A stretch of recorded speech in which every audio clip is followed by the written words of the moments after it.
દેશી ઓફિસ બનાવી, મારે હવે રોજ ઓફિસમાં બેહવાનું. એમાં એવું છે, કોક અજાણ્યો માણસ વાગી આવે તો એને એમ લાગતું હું શેઠ છું અને ભોળા દાદા નોકર છે. હવે બધાને ખબર પડી જાય ભોળા દાદા શેઠ છે. ખબર તો પડી જાય ને, હું ઓફિસમાં બેઠો હોઉં. એટલે તો તમારી હાટુ ઓફિસ બનાવી. હા શેઠ, જમવાનું અહીંયા બનાવવું છે કે તૈયાર મંગાવવું છે? ના રે ના, જમવાનું તો તૈયાર લાવવાનું હોય, અહીંયા જ બનાવવાનું હોય ને. પણ હું જમવાનું બનાવવા જઈશ અને કોક આવશે તો તમે તો ઓફિસમાં બેઠા છો, ખબર કેમ પડશે? ઈ હાસુ. તો લાવો પૈસા, જમવાનું તૈયાર લઈ આવો. અહીંયા તું જમવાનું તૈયાર લેવા જાય અને અહીંયા કોક આવશે તો? હા ઈ હાસુ. એ કેવો આવે છે, ઓફિસના દરવાજા બંધ કર. એ હારો. કેમ અહીંયા એકલો બેઠો? ભોળાભાઈ ક્યાં ગયા? એ ભોળા દાદા ઓફિસમાં બેઠા. ક્યાં ઓફિસમાં બેઠા? આ તમને ઓફિસ ના દેખાતી? એ ઓફિસ છે, મને એમ કે કૂતરાને બેહવા બખોલ બનાવી છે. એ કોને કે કૂતરો? હું અહીંયા ઓફિસમાં બેઠો. હવે આવી થોડી ઓફિસ હોય, ઓફિસ તો તાસની હોય. પણ એની દેશી ઓફિસ બનાવી. શું કામ? એ ભોળા દાદા શેઠ લાગે ને એટલે. શેઠ નથી લાગતો, હરખ ફદુડો લાગે. એ હરખ ફદુડો ન કહેતો, તું છે હરખ ફદુડો. ભોળા દાદા આપણે ઓફિસ બનાવી ને ઈ કેહા કાકાને ગમતું ના. હાચી વાત છે, એને ઈર્ષ્યા થાય. હે ઓ બાપા, એ બાપા, પણ મને હું કામ બોલ મારો? તો પણ એને ઓફિસનો દરવાજો બંધ કરી દીધો. ભોળા દાદા કેહા કાકા મને ઢાલું મારે, તમે કાઈ નહીં બોલતા. પણ તું હું કામ દીવે? હું અહીંયા બેઠો. આ તો બોલ લે હવે. ના રે ના, મારે કાઈ બોલવું ના, તમે ઢાલું મારો. તો પણ એટલા બધા કાલા હું કાઢો? કાલા તો તું કાઢે. કાલા? હા. એ બાપા, પાછો બોલ્યો. એ મારા માણાના ઢોલ ન મારતો. તો પણ એટલો બધો હરખ ફદુડો હું થા? તે ખાતામાં ઓફિસ બનાવીને બેઠો. તું હું મોટો બિઝનેસમેન છો? કે તું ક્યાં મોટો બિઝનેસમેન છો? પણ મેં ક્યાં તારી જેમ ઓફિસ બનાવી? ઈ તો ટેલેન્ટ હોવું જોઈએ. ઊભો રહેતો તું? હે ઓફિસનો દરવાજો બંધ કર. હું નીકળું ને એટલે કઈ બોલવાનું નહીં. હે ક્યાં ઉઈ ગયો? ઓ બાપા. હે તું ગામમાં નથી ગયો?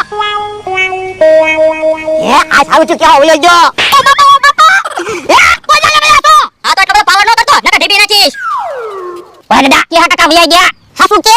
હા. વયો જો ક્યારે હું નકર મેં ઢીબી નાખે. તો પણ લ્યો ને કેહા કાકાને પાછા બોલાવી આવું. ના હું તો ખોટું કહું. તો ઠીક. હે ઈ મમરાભાઈ આવ્યા. હાલો ને જલ્દી, હાલો ને, નવી રમત ગોઠવી. હે હું નવી રમત ગોઠવી? તમને માટલા નથી દેખાતા? માટલા ફોડવાની રમત ગોઠવી? માટલા ફોડવી તો ખોટ ન જાય.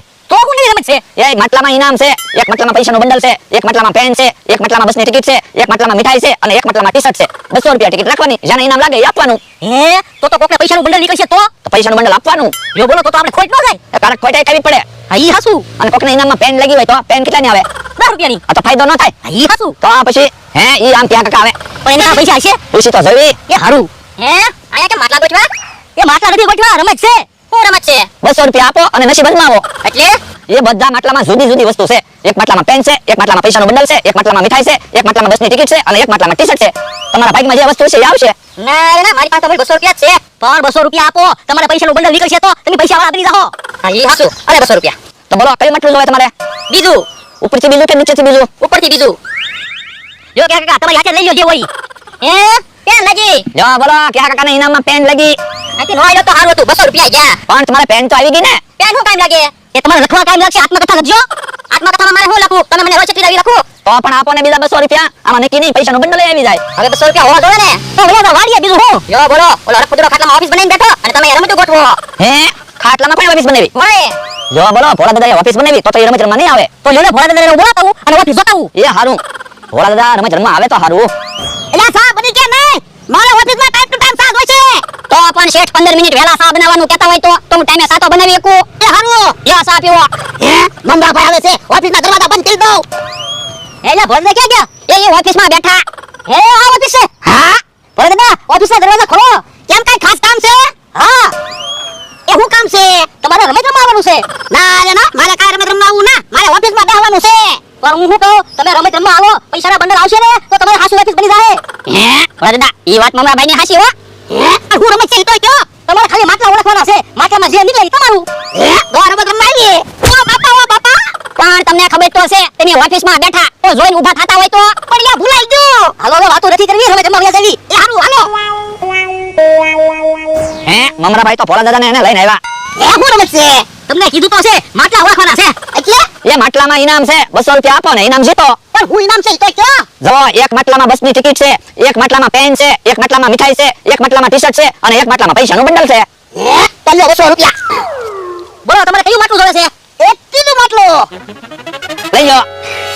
એ માટલામાં તો ટી-શર્ટ છે હું. લો બોલો તમારા ઇનામમાં ટી-શર્ટ લઈ ગયું. પણ હું ક્યાં ટી-શર્ટ પહેરું? પણ તમારો મને તો ટી-શર્ટ પહેરે છે ને આપી દો. એ હારું. હાલો તો હજી 200 રૂપિયા આપો ને ઇનામ જીતો. આલે હવે તું પૈસા આપ. પણ મારે થોડા પૈસા આપવાના હોય. તમે ઓફિસમાં બેહો છો, તમે શેઠ કહેવાય, તમારે પૈસા આપવાના હોય. એ હારું. અલ્યો બોલો કયું માટલું જોવે છે? 1 કિલો. લઈ લો. હે આ માટલામાં તો ચોકલેટ છે. એ ભોંડને તો મીઠાઈ લઈ ગઈ હું. હવે મીઠાઈ ક્યાં છે? ચોકલેટ છે. પણ ચોકલેટ નહીં તે મીઠાઈ જ કહેવાય. ચોકલેટ ને થોડી મીઠાઈ કહેવાય. ચોકલેટ ને ચોકલેટ કહેવાય. મીઠાઈ કેવી હોય? ગળી ચોકલેટ કેવી હોય? ગળી. આ તો મીઠાઈ જ કહેવાય. તમે મને ભોળા દાદા કહો કે મારા માણાને ભોળા દાદા કહો? તમે ભોળા દાદા છો તો તમને ભોળા દાદા કહેવાનું હોય ને. તો પછી ચોકલેટ ને ચોકલેટ જ કહેવાય. હવે ઈ વાત જવા દો, આપણે ઇનામ જીતો. પૈસાનું બંડલ હજી બાકી છે. એનો 200 રૂપિયા. બોલો કયું માટલું? એ પેલું માટલું. લઈ લો. હે આમાં તો પેન છે. લે 200 રૂપિયાનો પેન. હા એ હવે ઓફિસમાં બેઠા બેઠા એ સહી કર્યા કરજો. લો બોલો 600 રૂપિયા જા. પણ ભોળા દાદા હવે બે જ માટલા છે, હજી ટિકિટ લ્યો, કદાચ પૈસાનું બંડલ આવી જાય. એ હારું આલ્યો 200 રૂપિયા. બોલો કયું માટલું જોવે છે?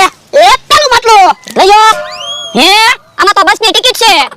લ્યો બોલો બસની ટિકિટ ઇનામમાં લાગી. પણ અમે તો કોકે મુસાફરી કરેલી છે એવી ટિકિટ છે. એ હું બકુલભાઈ ભાવનગર ગયા હતા ને બસમાં એની ટિકિટ છે. તો પછી એની ટિકિટ માથામાં હુકા મૂકી. મેં કીધું બસની ટિકિટ કોકના ઇનામમાં લાગે ને. જે કરવાના ધંધા કરે હાલ આપણે રમત નથી રમવું હાલી હમણાં ગાડી. પણ હવે એક જ માટલું છે, હવે તો એમાં પૈસાનું બંડલ જ છે. એટલે હાસુ આલ્યો 200 રૂપિયા.